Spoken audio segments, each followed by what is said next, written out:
Hi friends, ఈరోజు చూడండి వేడి వేడిగా గుత్తి వంకాయ చేసానండి. పచ్చిమిరపకాయలు వేసి, పచ్చిమిరపకాయ, శేంగా, టమాటా, ఉల్లిగడ్డ వేసి పేస్ట్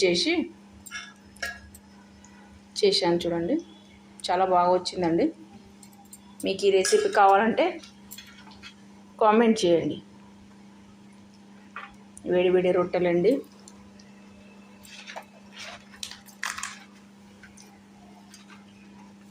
పెరుగు ఉంది చూడండి. పెరుగుతో కూడా చాలా బాగా అవుతుందండి వంకాయ. వేడి వేడి అన్నం అండి.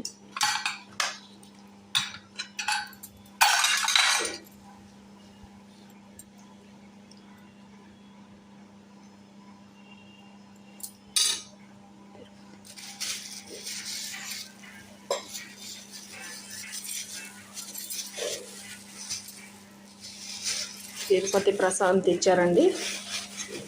తిరుపతి ప్రసాదంతో సర్వ్ చేస్తున్నా చూడండి.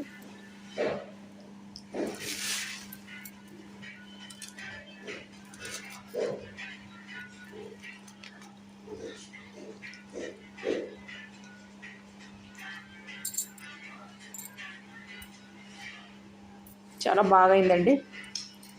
థ్యాంక్ యూ అండి.